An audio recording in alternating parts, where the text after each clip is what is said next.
Kita ke informasi lain, pemirsa. Buntut kegaduhan dalam kasus Rasman dan Hotman Paris berujung dengan adu sumber kekayaan Hotman Paris versus Firdaus Oiwobo yang membuat keduanya terlibat saling sindir.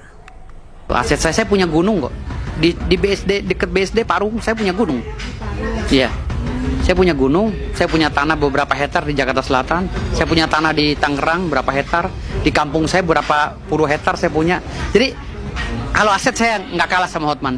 Kami punya gunung, sekarang ini 2 juta metrik ton di dalamnya uranium. Gini aja deh, kalau kamu memang bisa membayar saja, saingan dulu beli Lamborghini kayak punya Hotman gitu loh. Adu sumber kekayaan Hotman Paris versus Firdaus Oiwobo membuat keduanya terlibat saling sindir saat diwawancarai wartawan.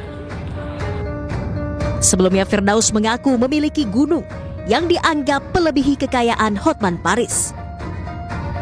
Firdaus menambahkan bahwa gunung yang ia miliki mengandung uranium yang bisa menghidupi seluruh dunia selama 2000 tahun. Duit cash saya rasa kalah sama Hotman. Tetapi kalau aset, Hotman nggak ada apa-apanya sama saya. Kalau dihitung semua ya aset saya nggak ada apa-apanya sama sekali sama saya. Gitu. Aset saya punya gunung kok. Di BSD, dekat BSD Parung, saya punya gunung. Iya. Saya punya gunung, saya punya tanah beberapa hektar di Jakarta Selatan, saya punya tanah di Tangerang berapa hektar, di kampung saya berapa puluh hektar saya punya.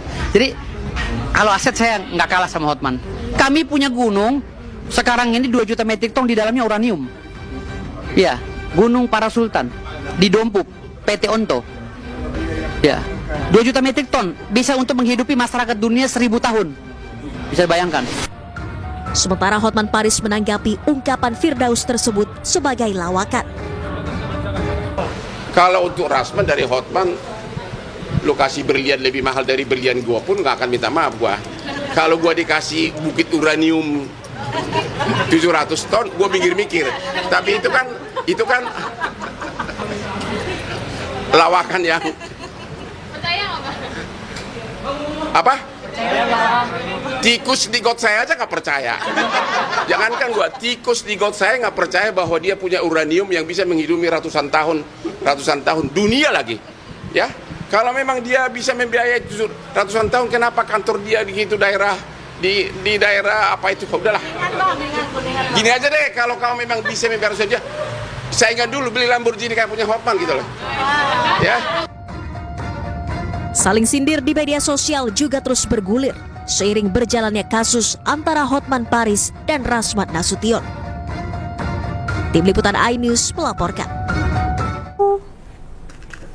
Pemirsa, praktisi hukum Rasman Arief Nasution mengomentari pelaporan dirinya ke polisi oleh PN Jakarta Utara. Pernyataan Rasman itu pun dibantah oleh Marwar Siahaan, mantan hakim peradilan umum.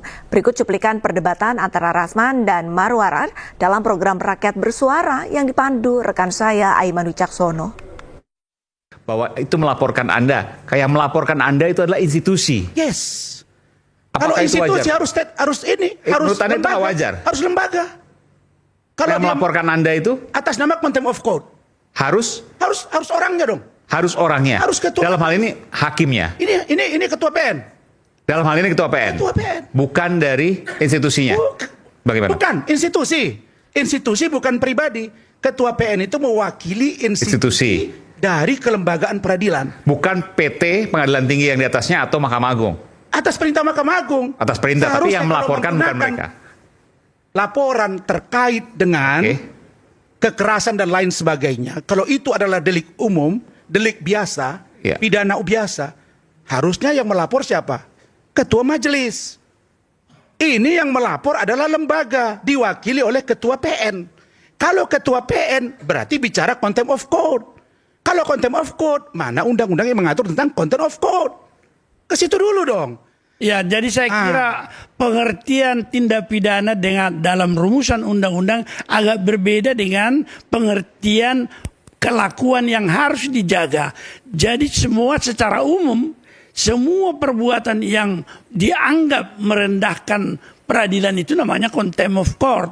Tetapi yang masuk dalam kategori tindak pidana tentu tidak ada tindak pidana yang kalau belum ada undang-undang contempt of court terus mau diperlakukan gimana, Bang? Artinya dia harus berdasarkan undang-undang kan.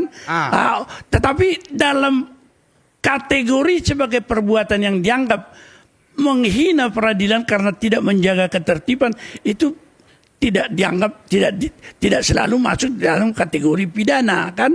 Ya. Tapi merendahkan itu hakim wajib untuk melindungi ketertiban dan martabat daripada sidang pengadilan. Itulah tugas daripada majelis hakim. Tanpa ada atau tidak undang-undang.